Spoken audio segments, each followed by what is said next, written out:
रामायण का एक भी चौपाई गलत नहीं और हर चौपाई में राम है।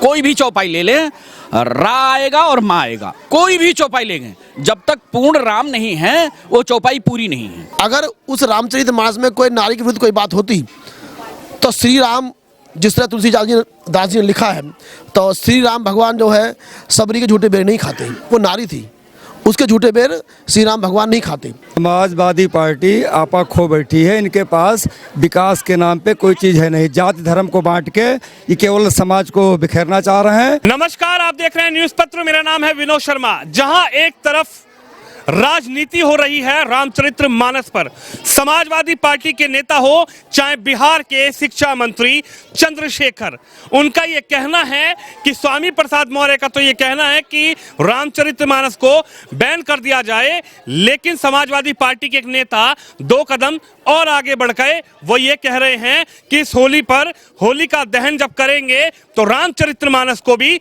होलिका के दहन के साथ जला दिया जाए। लेकिन करोड़ों लोगों की आस्था, करोड़ों सनातन धर्म को मानने वालों की आस्था रामचरितमानस में इस तरह से बसी हुई है जैसे शरीर में खून का एक एक कतरा। आप ये तस्वीर जरा देखिए, बाबा भोलेनाथ का पीछे मंदिर है और आज ये जो जगह है गाजियाबाद के खोड़ा नगर पालिका परिषद क्षेत्र के अंतर्गत आती है और आज यहां पर रामचरितमानस का पाठ कराया गया है।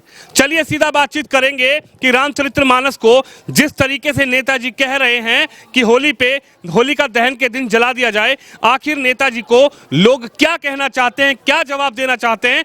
क्या नेताजी के साथ लोग खड़े हैं या फिर रामचरितमानस की जो आस्था है वो आम जनता के दिलों के अंदर घर कर चुकी है? सबसे मैं पहला सवाल आपसे लूंगा, क्या कहेंगे? समाजवादी पार्टी के नेता लगातार विवादित बयान दे रहे हैं, करोड़ों लोगों की आस्था है रामचरितमानस में, लेकिन वो कह रहे हैं कि होली पर जला दो इसको।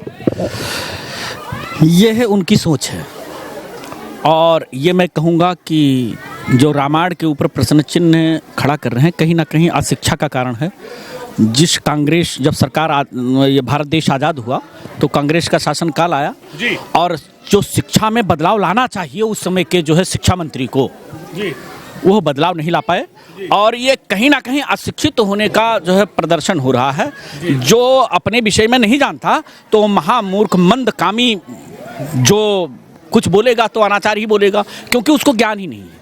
अगर ज्ञान होता तो शायद ऐसा नहीं होता। लेकिन आज राष्ट्र में भी और प्रदेश के अंदर भी भारतीय जनता पार्टी की सरकार है और हम सभी लोगों को उनसे अपेक्षा भी है और हमारे अपेक्षाओं पर खरे भी उतर रहे हैं और कहीं ना कहीं धार्मिक उत्थान हो रहा है।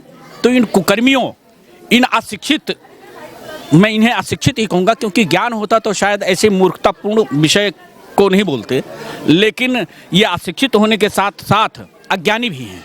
तो इनको दंड भी दे करके समझाना चाहिए और उचित शिक्षा भी देना चाहिए। एक छोटे से बहुत छोटा सा आप जवाब दीजिएगा। एक उदाहरण, एक जो चौपाइयाँ लिखी हुई है, जिस चौपाई पर लेकर लगातार विवाद चल रहा है, कह रहे हैं कि जो चौपाई है वो गलत है, उसको हटा दिया जाए। उस चौपाई से कहीं ना कहीं नफरत फैलती है। रामायण का एक भी चौपाई गलत नहीं और हर चौपाई में राम है।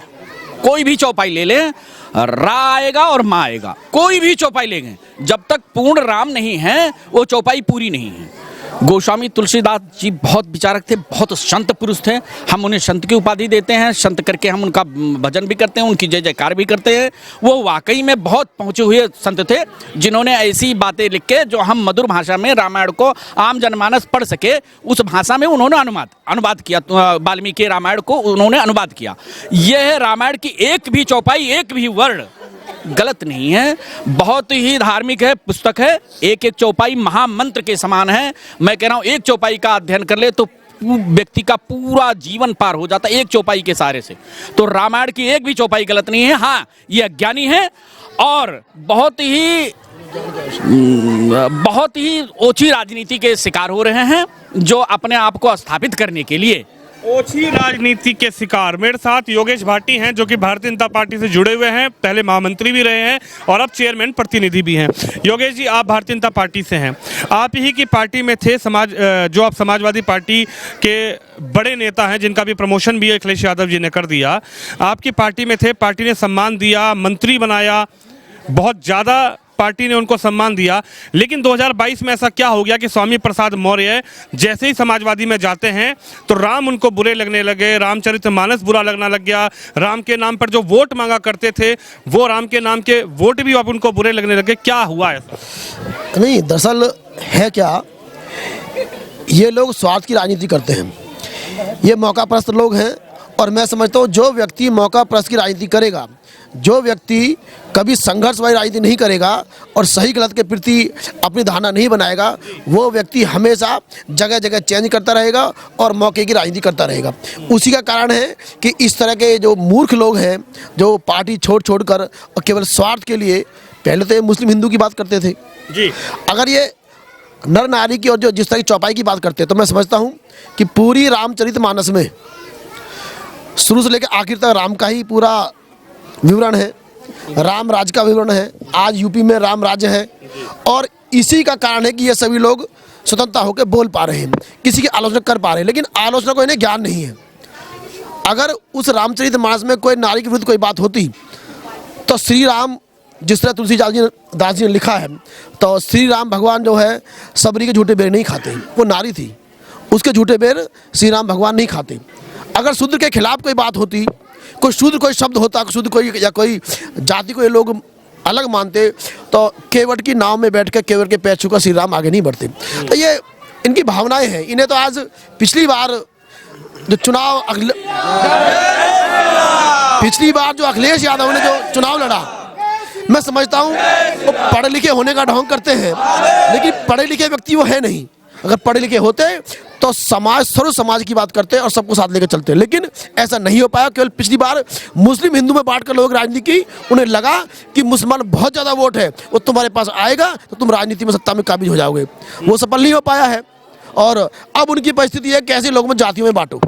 एक हिंदू एक बहुत बड़ा वर्ग है, ये सनातनी वर्ग है, इसको जाति में बांटना चाहते हैं जिससे कि सत्ता में आने की इनके कोई प्रयास का सफल हो सके। ऐसा होगा नहीं। ये राम राज्य है, ये राम राज्य हमेशा चलता रहेगा। मोदी योगी आज पूरे देश के लिए, पूरे वर्ल्ड के लिए, इस सनातन धर्म के लिए काम कर रहे हैं। बहुत सारे योद्धा मैंने देखा पिछली बार, लगातार पिछले हफ्ते से मैं लगातार देखता आ रहा हूँ, बागेश्वर धाम जी जो धीरेन्द्र शास्त्री जी हैं वो काम कर रहे हैं। मैं समझता हूँ ऐसे ही बहुत सारे सनातन पुरुष हमारे इस देश के लिए, इस राष्ट्र के लिए, संस्कृति के लिए काम कर रहे हैं। हमें उनका धन्यवाद देना चाहिए और हम सब लोग मिलकर उनके साथ हैं। बाबा जी, आपका क्या नाम है? लाल बाबू श्रीवास्तव हमारा नाम है। लाल बाबू जी, क्या कहेंगे, क्या ये समाजवादी पार्टी के जो नेता कर रहे हैं ये राजनीति को अलग तरीके से प्रेजेंट करने की कोशिश कर रहे हैं, या फिर सच में रामचरितमानस को टारगेट बनाकर कहीं ना कहीं आने वाले चुनाव को एक तरीके से डाइवर्ट किया जा रहा है? ऐसा है, हम एक आम नागरिक हैं, नागरिक की हैसियत से हमें कहना चाहेंगे कि रामचरितमानस में कोई त्रुटि नहीं है और रामचरितमानस भगवान बाबा तुलसीदास जी ने लिखा है और इसमें सारा कुछ सत्य लिखा हुआ है। ये पार्टी के लोग जो है आपस में भेदभाव पैदा करने के लिए, आपस में अलग अलग जो है भावना पैदा करने के लिए ऐसा कर रहे हैं, जो अच्छा नहीं है देश के लिए। और ये मानस की उनको ज्ञान नहीं है, इसीलिए वो मानस के विषय में ऐसा उटपटांग बातें बोलते हैं। योगी सरकार है, दूसरी बार भी आपने चुन के भेजा, 2022 में भी चुनाव हुआ है, क्या कहेंगे योगी कैसी सरकार चला रहे हैं? क्या योगी सरकार फेल हो गई या फिर अब की बार आप लोग पास करते हुए नजर आ रहे हैं? योगी सरकार बिल्कुल पास है, अभी भी पास है, आगे भी पास होगी। और मोदी और योगी का जो एक गठबंधन है ये हमेशा बरकरार रहेगा। अभी आगे आने वाले समय में भी बीजेपी की ही सरकार बनने वाली है। बीजेपी, योगी भी ऐसा काम। अखिलेश यादव बौखला तो नहीं गए कि योगी सरकार फिर से दोबारा सत्ता में आई? अखिलेश यादव के जो मंत्री हैं उनकी बौखलाहट नजर आ रही है। रामचरितमानस कुछ नहीं मिला तो रामचरितमानस को आगे उस पर आवाज उठा देनी चाहिए, उस पर सवाल खड़े कर देने चाहिए। ऐसा उनके पास कोई मुद्दा नहीं है, उनके पास कोई ऐसी बात नहीं है जिससे वो जनता के बीच में जा सके। ये ऐसे ही चीज़ों को लेकर के, लेकिन जनता वो समझदार है, आम नागरिक समझदार है, वो ऐसा कुछ नहीं करेगा। वो जो है समझदारी से काम लेगा। तो ऐसा कुछ नहीं होगा। ये हिंदू ही रहेंगे और जो ये आपका सनातन धर्म है ये इसका विकास आगे होगा और लोग जो है इसी जातीय समीकरण बनाने की कोशिश चल रही है क्या उत्तर प्रदेश में समाजवादी की तरफ से? समाजवादी पार्टी आपा खो बैठी है। इनके पास विकास के नाम पे कोई चीज़ है नहीं। जाति धर्म को बांट के ये केवल समाज को बिखेरना चाह रहे हैं। हिंदू वर्ग का, समाज का सारा व्यक्ति जो है ना सनातन धर्म के साथ है, रामचरितमानस के साथ है। इनकी राजनीति कहीं कामयाब होने वाली नहीं है। जय श्री राम जिंदाबाद। जय श्री राम। योगी मोदी जिंदाबाद। योगी मोदी जिंदाबाद। आप क्या कहेंगे, रामचरितमानस के साथ हैं कि नेताजी के हैं? रामचरितमानस के साथ हैं। रामचरितमानस के साथ हैं। आप क्या कहेंगे, रामचरितमानस के साथ कि रामचरितमानस के साथ हैं। रामचरितमानस के? हाँ जी, हाँ जी। आप क्या कहेंगे? क्या कहेंगे, रामचरितमानस के साथ कि नेताजी के साथ? सब लोग रामचरितमानस के साथ है, नेताजी के साथ कोई नहीं है। राम है तो हम लोग हैं, और राम नहीं तो पूरा संसार नहीं है। जय श्री राम। ये कहना है कि होली में दहन कर दो। राम होलिका में है। समाजवादी पार्टी का ये जनमानस कड़ा विरोध करेगा, इसका जवाब मुंहतोड़ जवाब मिलेगा। वो तो कह रहे होली पर जला दो रामचरितमानस को। अभी एक हमारे उसमें एक कथा है जिसमें वो अपने भतीजे को लेके होलिका बैठी थी, वो खुद ही दहन उसका हो गया था। तो हो सकता है उनका भी ऐसे हो जाए। भैया अधिक बोलने से ज्यादा कोई फायदा नहीं है। आखिरी सवाल आपसे है, बिल्कुल क्या कह रहे हैं? कह रहे हैं होली पर अब की बार रामचरितमानस को जला दो।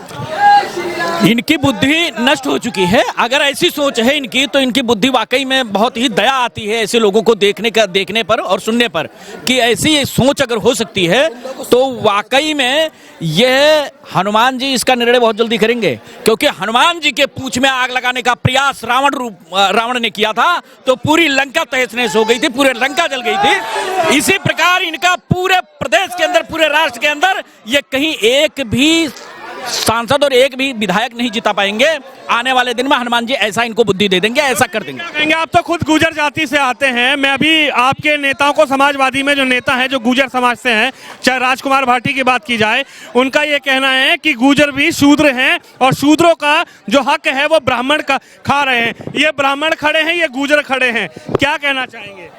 उनकी मति खराब हो गई है मुझे लगता है। और गुर्जर तो सबसे ज्यादा सेवा करने वाला व्यक्ति है, और गुर्जर जो है हमेशा एक सैनिक की तरह सबके लिए कार्य करता है। तो मैं समझता हूं कि मतलब उनकी मंतव्य जो है बहुत ज़्यादा संकीर्ण हो चुकी है।